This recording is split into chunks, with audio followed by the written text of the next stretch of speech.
Hey, Next Economy Now listeners. We're so excited to share with you that we've officially opened registration for our fall cohort of the Next Economy MBA, which begins on September 17th. Our team created this course for listeners like you, the entrepreneurs, artists, community leaders, and other folks on the front lines of the Next Economy movement. Based on our 15 years of experience working with 300 different social enterprises, our 9-month facilitated cohort will provide you with a supportive co-learning community. Together, we'll explore the pitfalls of the business-as-usual economy, explore key business principles from a regenerative and just perspective, all while fostering the community and connection we need to stay resilient, inspired, and motivated in our movement for global change. If this sounds like it might be useful for you or a member of your community, we invite you to join us for one of our upcoming indoor sessions on June 11th, July 23rd, August 8th, or August 20th. Plus, you can save 20% when you register for the course before July 29th. Get started at lifteconomy.com/MBA. Thanks for listening, and now on to the show.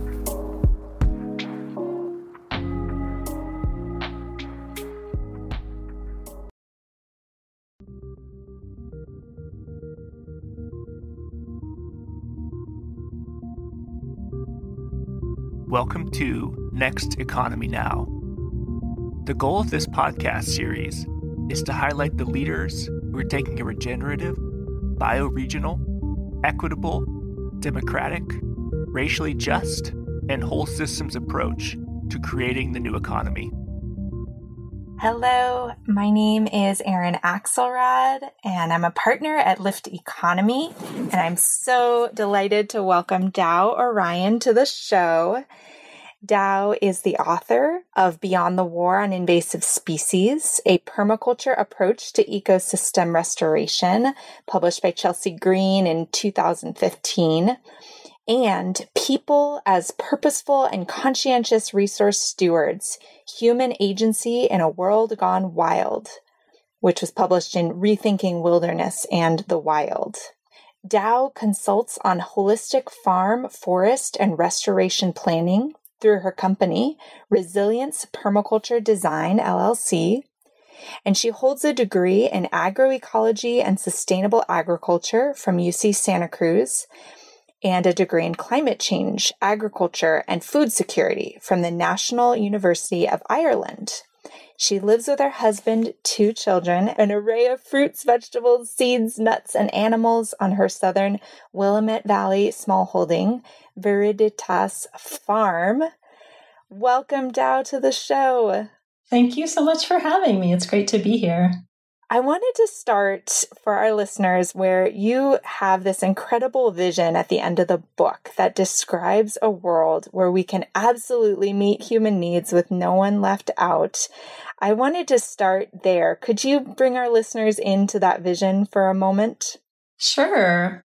My vision for redesigning and rethinking about the ways that we engage with the world around us has to do with cultivating relationships of care and stewardship and regeneration, and seeing ourselves as positive actors in our ecosystems and thinking about all of the different ways that we can enhance the benefit that we bring to an ecosystem, because we are ecological actors, and the modern conventional worldview or paradigm can make it seem like we're somewhat disconnected, but I think more and more it's becoming evident that that's never been the case. Indeed, we're really connected to the world around us. And I like to think about all of the ways that we can kind of re-embed ourselves in the relationships of what makes our lives possible, whether that's growing our own food or interacting with the landscape, rethinking how we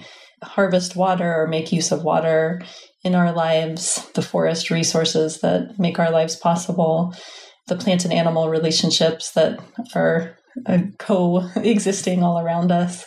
I like to think about all of those different threads as part of the web of life that we're a part of and can be more a part of. Beautiful. So what's your story, Tao? How did you get into this work, and what led you to write the book Beyond the War on Invasives? My background, as you mentioned, is in organic agriculture, and I spent many years working on organic farms and kind of learning about holistic land management and also permaculture design, kind of looking at integrated systems of waste management and water systems and everything in between, from natural building, appropriate technology, all of those different pieces. And I took that orientation into the field of ecological restoration and pretty much discovered the first day on the job where I was working as a botanist on a restoration project that the framework of the project where I was working and what I discovered later was kind of the whole way that ecosystem restoration is practiced had to do with kind of broad scale application of herbicide to manage invasive species. And as somebody that was interested in organic farming and had practiced many different ways of doing weed management, I was really surprised that restoration was so focused on eradication to the point of using Roundup and 2,4-D and other herbicides. So I really started to think about and also delve into the research around invasive species and what was really going on from an ecological perspective, because I felt like by hooking into or thinking more deeply about the ecological relationships that invasive species represent, we could come up with more creative and holistic management approaches and solutions. So let's talk about that Roundup and the herbicides that you mentioned. Where did the war on invasives, as it's called in your book, originate? Can you share that history a little bit for our listeners? Sure. Yeah, I think one of the interesting threads of my research was really trying to identify when the herbicide paradigm came into the ecosystem restoration paradigm. And what I discovered was that there was a conscientious effort on the part of Monsanto, which is a pesticide manufacturer. The manufacturer of Roundup was one of their products, which is a glyphosate-based herbicide. In the early 80s, they actually delegated an employee to sit on the board of a nascent organization in California, which was at that point called the California Exotic Pest Plant Council, and later became the California Invasive Plant Council. This person was under the employ of Monsanto throughout the duration of their tenure on the board, and in my view, helped to shape the ideology of what the focus of that body was, which was eradicating plants and seeing them as a problem to be solved through the use of herbicide, kind of similar to what approach conventional agriculture takes, right? Where you see weeds and quote unquote pests as problems that you can solve with chemicals. That ideology and framework has made it built into essentially the federal language around invasive species management in the United States and elsewhere. So it's kind of like trickled up into the way that we think about and talk about and see a lot in more conventional contexts what invasive species are doing on the ground. And just the fact that that was such an integral part of framing the narrative, I felt was important to bring forward into the conversation, because I feel like so often there are like moneyed interests behind some of these pushes. And I think it's important to just scrutinize that and understand that there are potentially other ways to address some of the concerns that are going on with some of these plants and animals. Is there an agreed upon term of what constitutes an invasive, and who defines that? That was another really interesting story that I found out about, is that the Federal Invasive Species Council in the United States spent several years deliberating about the definition of an invasive species. And they kind of went back and forth and back and forth. At the end, they finally came up with an 11-page document that is the definition. So it's not like a very succinct thing where you can say X equals Y plus Z. my read on it is that it was quite subjective, and a lot of it, interestingly, had to do with economic impacts of invasive species, and it was framed in a way that made it seem like the species of concern were really ones that affected what we consider the kind of normal or conventional way of doing business. So species that pop up in rangelands and affect cattle forage, or species that pop up after clear cuts and affect the ability of timber corporations to do business easily in terms of coming in and replanting. Species that come into agricultural situations after tillage and interfere with easy planting of the next cash crop. So the fact that many of these species are considered bad because they affect economic outcomes, I think is also important to consider when we're kind of looking at it from this bigger picture perspective, because we really need to be thinking about or trying to take kind of an objective view and understanding what some of these species are doing from an ecological perspective, because again, that can kind of help inform the steps that we take to engage with the landscapes where they're thriving. Because I don't necessarily believe that we should just kind of let everything be. I think that in many ways, invasive species are kind of showing us the result of maybe years, decades of mismanagement. And if we want to have different types of ecological outcomes, which I think most people do when they see an invasive species, or those folks that are involved in ecological restoration, they really want to promote native plants and animals.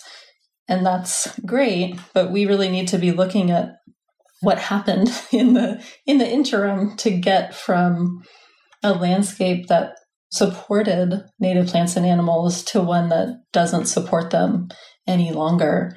And when we start to tell those stories, that's where we get this really kind of rich body of information that can hopefully encourage us to be better stewards in a deep way.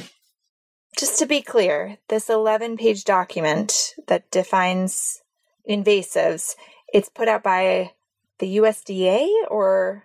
It's the National Invasive Species Council. Interesting. Okay.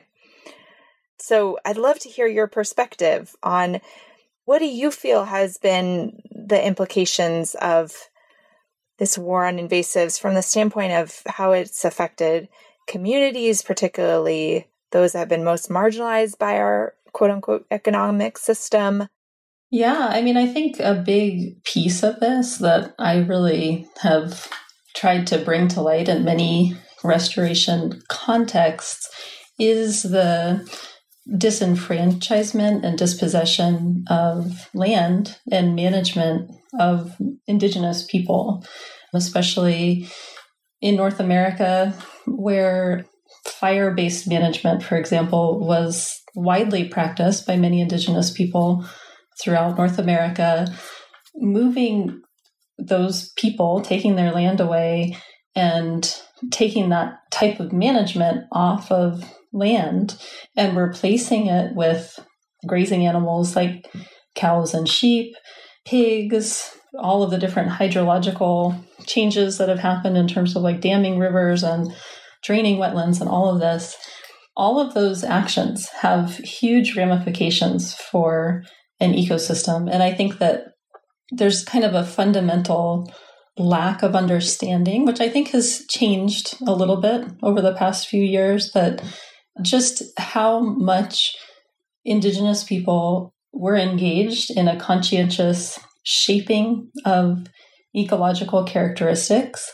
And by displacing them and taking their land and dispossessing them of their lifeways, there are major pieces of the ecological puzzle, if you will, that we're dealing with now, one of which is the proliferation of invasive species. And I really think that having a critical eye on some of those historic decisions and their ongoing ramifications, like the fact that colonization didn't stop once it was initiated, several centuries ago, it's still ongoing in the form of land dispossession and lifeway dispossession. And that, I think, is a fundamental issue with restoration and largely who practices what's called restoration, which is largely conceived of a way of putting all the native plants and animals back where they should be and leaving people out. And that's not an expression of historic ecological accuracy. There were never ecosystems that didn't have people in them.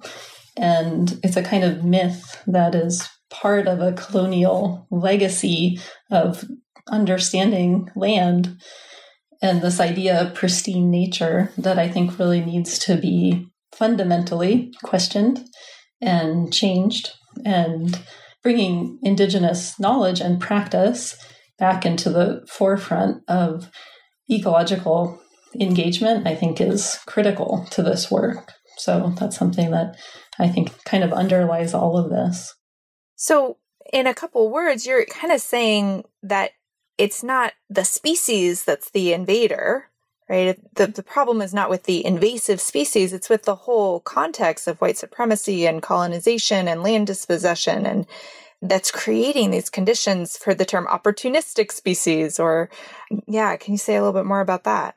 The way that I kind of think about it, I call it forensic ecology. Like when you're looking at a landscape, if you really have to wind back in time the things that have occurred with that land. And a fundamental to that understanding is knowing the Indigenous management history, the people who lived here, how and live here still, and how they managed land, how that was, and when that management stopped. So in Oregon, where I live, Indigenous burning was made illegal in 1859. And by that point, most of the remaining Indigenous people had been moved to the reservations in Siletz and Grand Ronde on the west side of Oregon. So their management practices that had taken place over that entire portion of land west of the Cascades and also east of the Cascades, it was kind of similar management practices, that also stopped then. And that included burning. And so now on the West Coast especially, we're really seeing these widespread and huge fires that are the result of a century plus of fire suppression and fuels buildup. And the tragedy there has to do with climate change and historic drought and lack of rainfall and snowpack, but it also has to do with that lack of Indigenous management, which was utilizing low-intensity fire on a regular basis to mitigate lower growing vegetation. Not everywhere, always, all at once. There was kind of a patchwork mosaic of different types of species that were burned for different purposes at different times to stimulate the production of fruit or to stimulate the production of long, straight twigs for weaving baskets, things like that. You know, it's a very sophisticated perennial management system that, for the most part, was completely destroyed by colonization. And starting to see the land from that angle and to understand the scope of cultivation that is part of these Indigenous land management practices, it's a big switch, I think, in worldview from seeing plants as quote unquote wildflowers, like people like to talk about wildflowers. Well, to me, they're not wild. They are the result of careful cultivation. And that cultivation isn't happening anymore. And one of the results of that lack of cultivation and careful stewardship, not for sale, again, this is like a non-capitalist approach to land management, which is kind of a whole other thread of the conversation. But to cultivate these species for subsistence, taking that management away means that they're less likely to thrive. And other species are going to come in when that cultivation goes away. And so in most of the invasive species that we're seeing, you can kind of think about them as just fitting right into that lack of management. There's a big hole there. And the white supremacy, that the colonization, that whole way that land was conceived of and separated, this is wild and this is natural and this is a city and this is this is a dump, etc. That whole framework left that big hole for that kind of consistent, conscientious engagement with landscapes that weren't considered farms or weren't considered timberlands. It's just a different kind of way of seeing land. That's, I think, the fundamental difference. You describe in your book that the consequence of eradicating the plant species that come into that gap or that void, if you will, is to the tune of the federal government allocating $1 billion annually, probably more now, to research and control invasive species. And nearly half of that is actually spent in pesticide applications. So I'd love it if you could talk a little bit more about the economic implications of these mindsets and paradigms on our communities, how much we're spending in this so-called war. Just the idea that we need to get back to some state of normalcy and that we're going to expend all of these resources, mostly in the form of chemical control, is kind of this ill-founded concept. And it's going to continue to cost more and more money because what we're not seeing is that there's ecological processes at work. And you can spray all the herbicide you want on plant populations, but if you're not addressing the fundamental processes that are underlying that ability of those plants to fit into that ecosystem, it's money poorly spent because you're just going to keep coming back to it and back to it. And that's one of the problems what we were talking about with Monsanto and other herbicide manufacturers being in on this conversation about what ecosystem restoration means, is because it's their financial interest to keep selling these products. And so they're not really looking at the systemic factors that might lead to transforming an ecosystem to a point where it's not having invasive species anymore. They want to just keep selling that again and again and again. The pesticide treadmill, which I think most people are familiar with that concept from agriculture, where you just keep doing the same thing over and over again. And then, eventually with insects, especially, it doesn't work anymore. And then you need to use another type of product. And that type of ideology that we're kind of in this war, and we just need to keep putting more and more resources towards that style of engagement, when the real fundamental issue is like a necessity to reevaluate how we relate to ecosystems, I think is a really unfortunate avenue.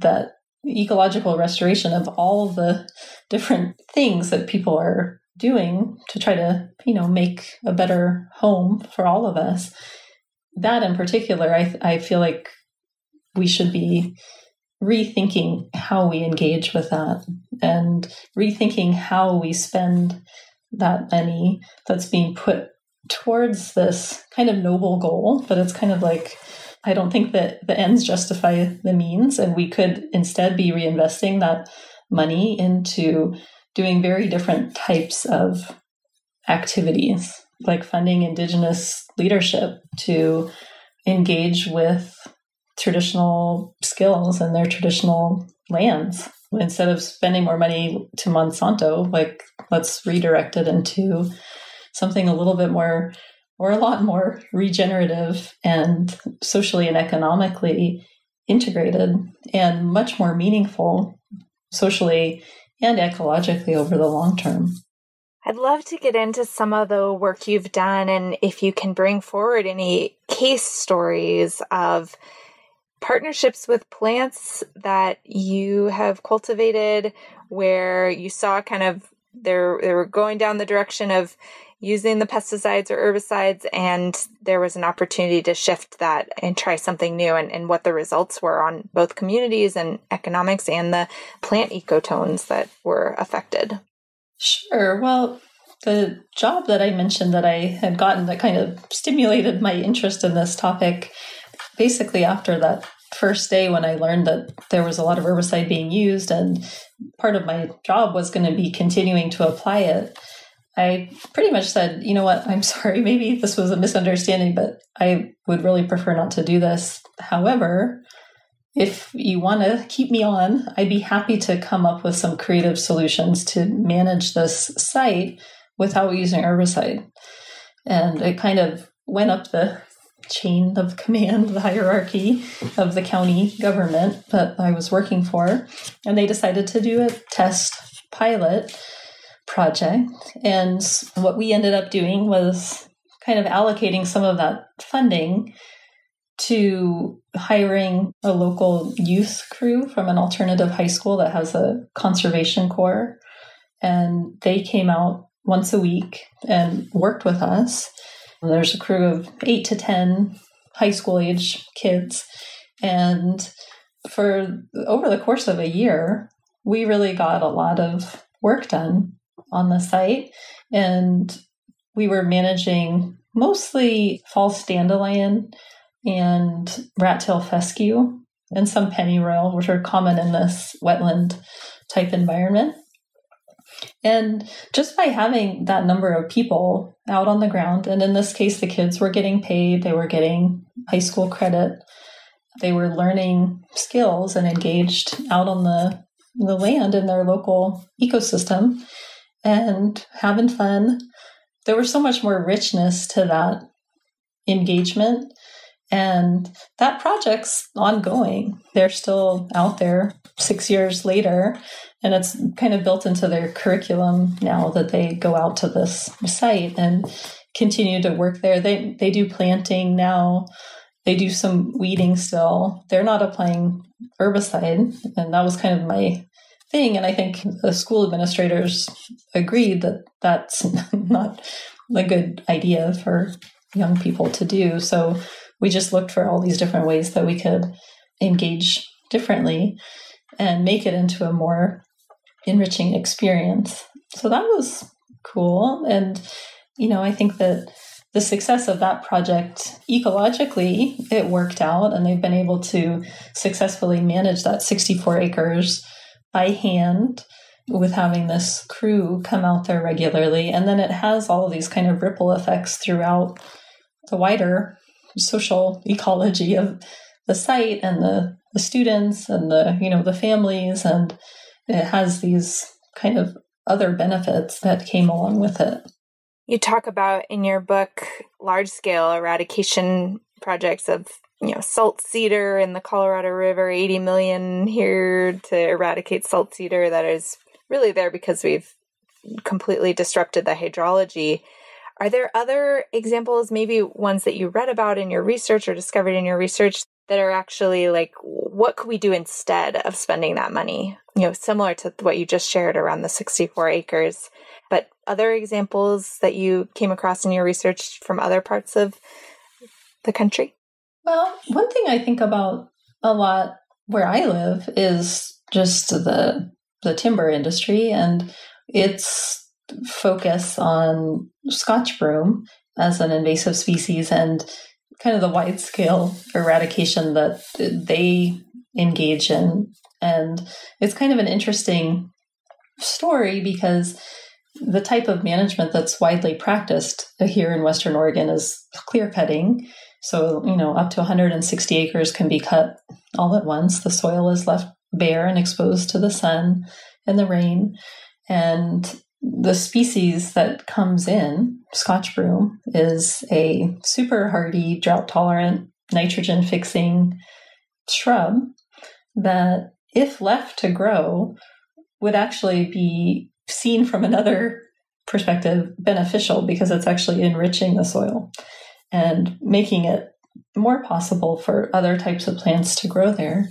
However, a lot of money, energy, time, herbicide is spent in attempting to remove this plant year after year after year after year. And I really think that there could be, and I've seen some folks are starting to do this on different scales of projects, but seeing it more as a resource for compost making or biochar creation, where you're actually making use of that species instead of just trying to remove it at all costs and just considering it trash that you could never engage with again.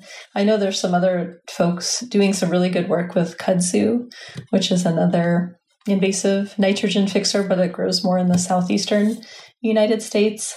It actually makes a really nice fiber that you can make cloth out of. You can also use the root as kind of like an arrowroot powder, like to make sauces and candies and things like that. It has all of these different uses that could come out of managing the plant and managing the overall ecosystem towards more desirable characteristics, whether that's timber operation or a food forest or native plant-based ecosystem again. And again, one thing you talk about in your book is that a lot of the times when we're using the term invasive, and I'd love to hear your ideas of other words to sub in to help actually change the narrative as we're living into this next economy. How do we change the narrative just in our very vernacular? But a lot of times, as you mentioned in your book, the ecosystem that we're trying to return to is a myopic slice of time and doesn't really encompass the more holistic and truer version of the story, which is that people have been transporting plant and animal material across land bases since time immemorial. Could you talk a little bit about that history as well? Sure. Yeah, that was a really interesting line of research too, where there's kind of this idea of when Columbus came over to the Americas, that was the beginning of the so-called Columbian biological exchange, where more and more plants and animals started to move throughout the world. And there was definitely more happening since that particular inflection point. But when you kind of look a little bit deeper at that narrative, it becomes clear that people were engaging in long distance exchanges of plants and animals long before Columbus came from Spain and arrived in Cuba. There was trans-Pacific movement of people and the materials that they needed for their livelihoods, both plant and animal, that are well documented from Polynesia, even coming into South America, also from Africa over to North and South America. So the idea of nativeness being from a particular time, when taking that into account, is a little more fuzzy. However, I think that it's important to also say that many native plants and animals have a really important cultural value for Indigenous people. And I think that they have that importance is critical to kind of value as well. So I'm not saying like we should just like mix everything up and it'll be totally fine. I think that there is value in enhancing the biological productivity of native plants and animals and the ecosystems that they thrive in.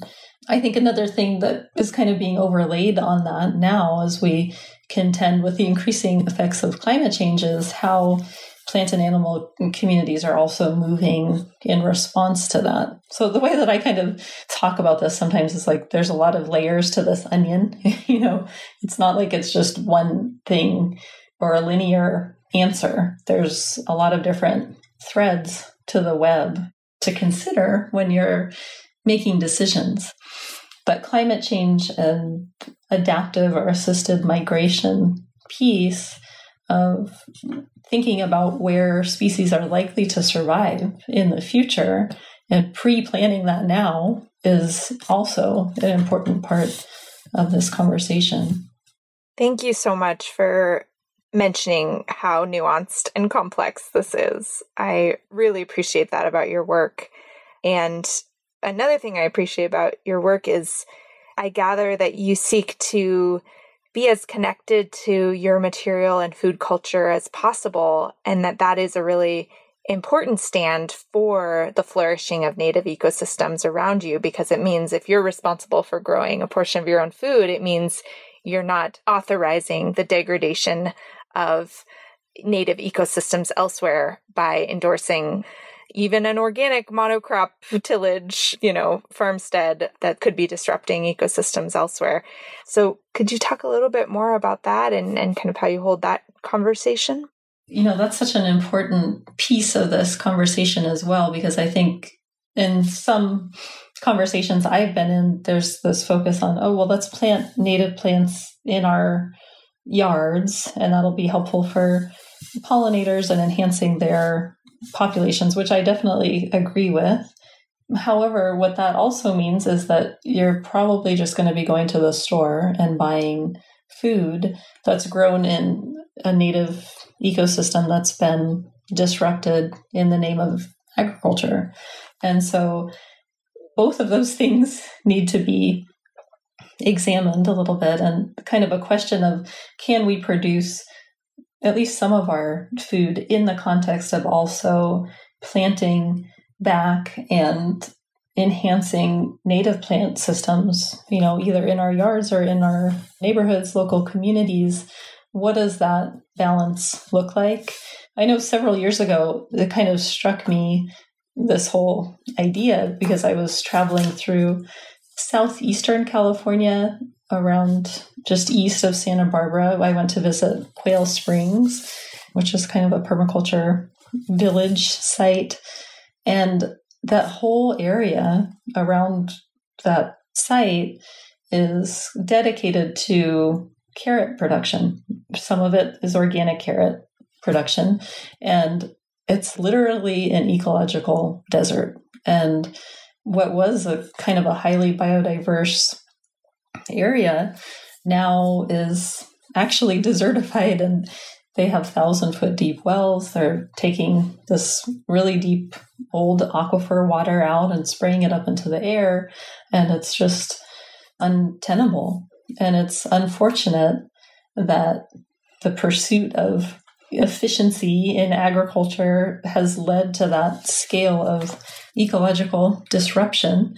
And I think, as we know, we're faced with a series of really difficult questions right now when it comes to climate change and livelihood and biodiversity preservation and ideally enhancement. Like, how are we going to put those things together? Because we're coming to a point where the consequences for the way that we've designed our livelihood systems are coming to pass and will become increasingly more and more visible. And we need to be drawing those relationships closer in to where we live.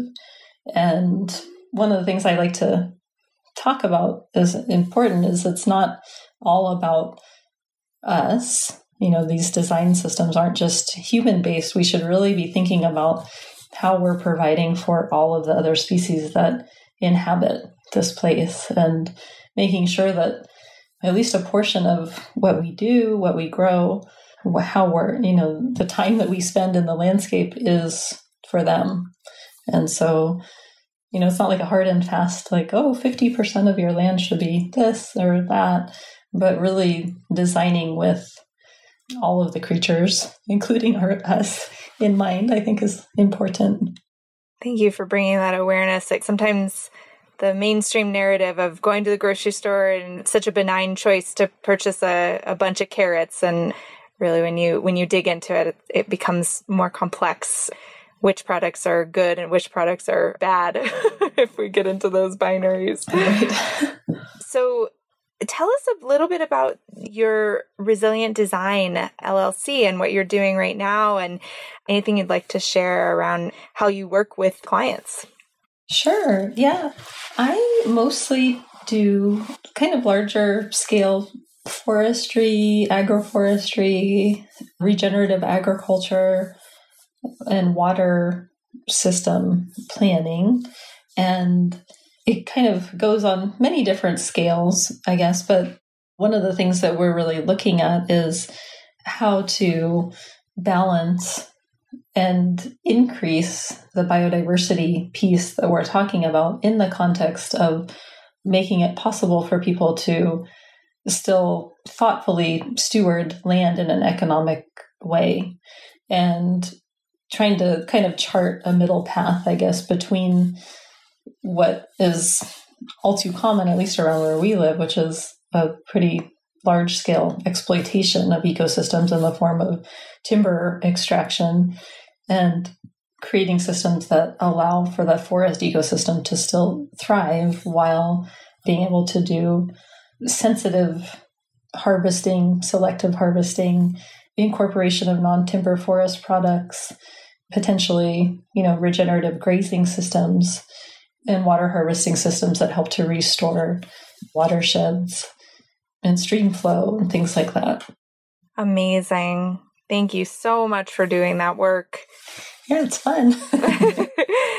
You brought up fire in the beginning too, and how the legacy of displacing the cultural burning practices and displacing the indigenous people who knew how to steward this land in a fire-adapted landscape. I'm curious, just because I know fire is on so many people's mind, especially in the West. How does your design consultation work interface in actually building fire resilience, whether that be through rehydrating soils and instilling different plant ecologies that can keep soil moisture in the ground, that can reduce the severity of fires, or do you dabble in that at all? Yeah, definitely. That's something that we work with a lot of people on, is, the fire sector and conversation is kind of a big thread that we are just kind of basing most of our thought processes around. And, in some cases that looks like preparing sites to be ready to receive fire again, because fire is natural in this environment, and it is also cultural. It was, a practice that created the ecosystem and the plants here. But because of the buildup of fuels over the last century or so, putting fire back on the land in many cases would result in a more catastrophic event. So in a lot of places, doing fuel loads reduction and thinning and making a plan to do prescribed fire at the right time is something that we're involved with. And I think more and more that's going to become popular and more practiced in especially the Western US. And in many cases, it's tribally led. Like, I know the Yurok tribe in Northern California has a fire crew, and they manage their own lands down there, but they also do trainings. And there's now a fire crew in Grand Ronde, which is one of the reservations here in Oregon. And so building up that capacity to do that tribal-led prescribed fire is really exciting. But in many cases, there's several steps to get to a point where that's going to be a safe and good idea again. And so we definitely help people who are interested in going that route to get ready for that. And just kind of thinking about how to gently move landscapes, and oftentimes, houses, residences, like places where people have invested a lot of time and money into a place, are often in a very precarious situation fire-wise. So helping make decisions that kind of move potentially dangerous trees or things away from dwellings, but in an ecologically sensitive way, whether that means replanting in other areas or putting more fire adapted or fire resilient landscapes immediately around the house to provide for pollinators or food crops or things like that. Tao, thank you so much. As we close our conversation, I just want to say I'm so grateful for the work you do. And, I'm really curious, I'm sure our listeners would be really curious, not only how they could help support you and your work in growing the movement that you've been a part of, but also some of the comments you made around Indigenous communities leadership. Are there ways that our listeners can support Indigenous leadership to bring back cultural burn practices or things like that? So what are some thoughts that come to mind around how our listeners can support the movements that you're a part of, led by Indigenous tribes, to reclaim a healthier balance around humans' participation in ecosystem health? I would definitely check out the Yurok Cultural Fire Management Council. Is a really great resource, and they're kind of leading the way in terms of doing a lot of these trainings, and especially focusing on building up the capacity of other tribes throughout California, Oregon, Washington, but also throughout the country and even worldwide, from what I understand. So they are a nonprofit and definitely worth checking out, both for trainings if you're interested in learning more and doing more prescribed fire or being part of that type of practice, or also just supporting financially. That would be a great place to start. I always like to encourage people just to do some research about the land that you live on and inhabit and find out what the history of colonization has been there, and try to find out if there are ways that you can contribute financially to organizations that are involved with tribal communities in your area, or, either financially or in person, depending on what opportunities might be available. Thank you, Tao. And for folks in the San Francisco Bay Area, there's Segura Te Land Trust, which has an opportunity to contribute to a Shumi land tax, which is really highly encouraged to help Indigenous communities get access to land back and get ownership and stewardship again of stolen lands. And yeah, those are two really, really great places for people to dive in. And we didn't get to talk about evapotranspiration through plants and the cloud seeding bacteria and all these other amazing things that you cover in your book. So I really encourage folks to check out that book, Beyond the War on Invasives. But is there anything else you'd love to leave our listeners with in closing? Actually, I did start recently a new initiative that is just a bi-monthly meeting. So every 2 weeks, we meet over Zoom. It's called the Regenerative Ecology Alliance. And if anybody wants to come drop in and chat, we have different themes every meeting. And it's kind of a nice way to network and meet other people who are doing this kind of work or who are wanting to learn more about it and maybe meet others. Amazing. We'll definitely link to that. Well, thank you once again. Thanks so much for your efforts in this realm and for sharing your knowledge so beautifully. And thanks for sharing your time with us on Next Economy Now. Thank you for having me. Next Economy Now is a production of Lift Economy. To listen to all of our episodes, go to lifteconomy.com/podcast. That's LIFT economy.com/podcast. You can also sign up for our monthly newsletter at lifteconomy.com/newsletter. Please also rate and review our podcast on iTunes, Spotify, Stitcher, or wherever you get your podcasts. Thanks for listening.